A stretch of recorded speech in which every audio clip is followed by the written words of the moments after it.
La chute de Goma, la capitale animée du Nord Kivu, aux mains des rebelles du M23 le 28 janvier 2025, a provoqué une onde de choc en République démocratique du Congo et au sein de la communauté internationale. Cela marquait la deuxième fois en un peu plus d'une décennie que le groupe rebelle s'emparait de cette ville stratégique, évoquant de sombres souvenirs du conflit de 2012 à 2013. La prise de Goma n'est pas seulement une victoire symbolique pour le M23, elle représente une dangereuse escalade du conflit et soulève de sérieuses questions quant à la capacité du gouvernement congolais à contenir la rébellion.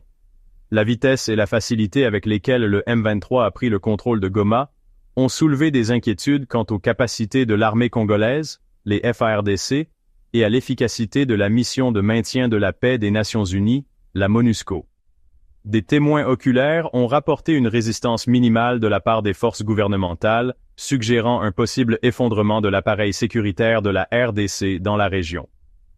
La chute de Goma a également déplacé des centaines de milliers de civils, exacerbant une crise humanitaire déjà désastreuse au Nord Kivu. L'ONU estime que plus de 237 000 personnes ont été déplacées par les récents combats, s'ajoutant aux quelques 400 000 personnes déjà réfugiées à Goma et dans ses environs. La prise de Goma a également des implications géopolitiques significatives. Elle donne au M23 le contrôle d'une ville clé frontalière avec le Rwanda, renforçant sa position de négociation dans toute future négociation. La communauté internationale a condamné l'offensive du M23 et appelé à un cessez-le-feu, mais les actions concrètes ont été limitées. La résurgence du M23 et la prise de Goma ne se sont pas produites du jour au lendemain. C'était l'aboutissement de mois d'avancées militaires calculées et de manœuvres stratégiques. Décembre 2024. Le M23 a lancé des offensives dans les territoires de Lubero et Masisi au nord de Goma. Début janvier 2025. Le M23 s'est regroupé et a déplacé son attention, capturant avec succès la ville stratégique de Masisi. Le 21 janvier 2025. Le M23 a pris le contrôle de plusieurs villes clés sur les rives du lac Kivu, à la suite d'une contre-offensive ratée des FARDC. Du 26 au 28 janvier 2025, le M23 a lancé une offensive finale et décisive sur Goma, rencontrant une résistance minimale de la part des FARDC démoralisés. La résurgence du M23 et la prise réussie de Goma ne peuvent être considérées isolément. Sous la surface du conflit se cache l'ombre du Rwanda, une nation accusée à plusieurs reprises d'alimenter l'instabilité dans l'est de la RDC. Alors que le Rwanda nie véhémentement toute implication, un nombre croissant de preuves, y compris des rapports du groupe d'experts des Nations Unies, suggèrent que Kigali soutient activement le M23 en lui fournissant des troupes, des armes et un soutien logistique. Les témoignages oculaires du front, corroborés par des rapports de renseignement, dressent un tableau accablant de l'implication rwandaise. Le groupe d'experts des Nations Unies a rassemblé des preuves convaincantes du soutien du Rwanda au M23, notamment des communications interceptées, des caches d'armes remontant au Rwanda et la présence d'officiers militaires rwandais intégrés dans les rangs du M23. Les motivations du Rwanda pour soutenir le M23 sont complexes et multiples. Un facteur clé est la menace perçue des forces démocratiques de libération du Rwanda, les FDLR, un groupe extrémiste Hutu opérant dans l'est de la RDC. Au-delà de la menace des FDLR, l'implication du Rwanda en RDC est également motivée par des intérêts économiques, en particulier les riches ressources minérales de la région. Section 4. Pillage et profit. L'emprise du M23 sur les richesses minérales du Congo. L'avancée du M23 ne concerne pas seulement le contrôle territorial, elle est intimement liée à la vaste richesse minérale qui se trouve sous le sol de l'est de la RDC.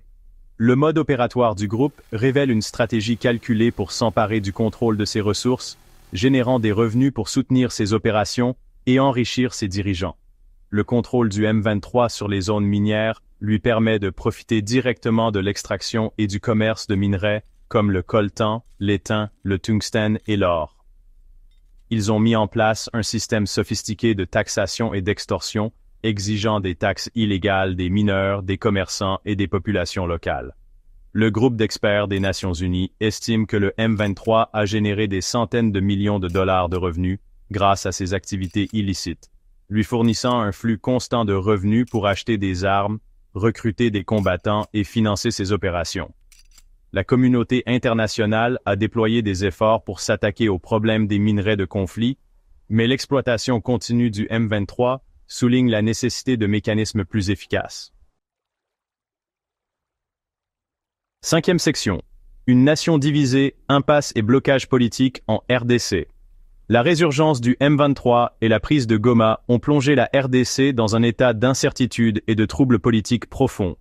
Le président Félix Tshisekedi, élu en 2018 sur une promesse de paix et de stabilité, est maintenant confronté au défi le plus important de son leadership alors que le pays est aux prises avec la perspective d'une reprise d'un conflit à grande échelle. Les FARDC, en proie à la corruption, à une formation inadéquate et à un moral bas, se sont avérés incapables de contenir la rébellion. Cet échec a érodé la confiance du public dans le gouvernement et alimenté les accusations selon lesquelles Tshisekedi n'a pas la capacité de s'attaquer aux causes profondes du conflit. Ajoutant aux complexités politiques, la résurgence du M23 a attisé les tensions entre la RDC et le Rwanda. Le président Tshisekedi a accusé le Rwanda d'orchestrer la rébellion et de fournir un soutien militaire direct au M23. Ces accusations ont mis à rude épreuve les relations diplomatiques entre les deux pays et entravé les efforts pour trouver une solution pacifique au conflit.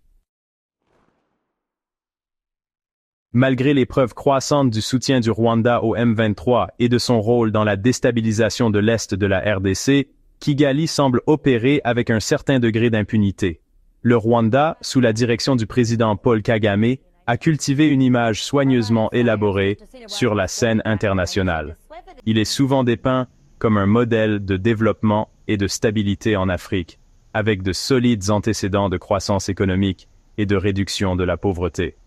Le Rwanda s'est également positionné stratégiquement comme un partenaire clé pour la sécurité dans la région, déployant des troupes dans des missions de maintien de la paix de l'ONU, dans des pays comme la République centrafricaine et le Soudan du Sud. Les États-Unis et d'autres puissances occidentales ont hésité à prendre des mesures énergiques contre le Rwanda, craignant que des sanctions ou d'autres mesures punitives ne sapent un allié régional clé. Septième section. Une région au bord du gouffre, les conséquences humanitaires et les dangers imminents. L'escalade du conflit dans l'est de la RDC, alimentée par la résurgence du M23 et l'implication présumée du Rwanda, a déclenché une crise humanitaire catastrophique. Des millions de personnes sont prises entre deux feux, confrontées au déplacement, à la violence et à un manque criant de produits de première nécessité. L'offensive du M23 a déplacé des centaines de milliers de personnes, les forçant à fuir leur foyer à la recherche de sécurité. Beaucoup vivent dans des conditions de surpeuplement et d'insalubrité, dans des camps de fortune, sans accès à l'eau potable, à la nourriture et aux soins médicaux. L'ONU estime que plus de 5,5 millions de personnes sont déplacées à l'intérieur de la RDC, ce qui en fait le pays comptant le plus grand nombre de personnes déplacées à l'intérieur de l'Afrique. Le conflit a perturbé les moyens de subsistance, détruit les infrastructures et entravé l'acheminement de l'aide humanitaire. Les agences humanitaires ont du mal à répondre aux besoins accablants de la population déplacée, confrontée à des pénuries de financement, à des défis logistiques et à des risques pour la sécurité.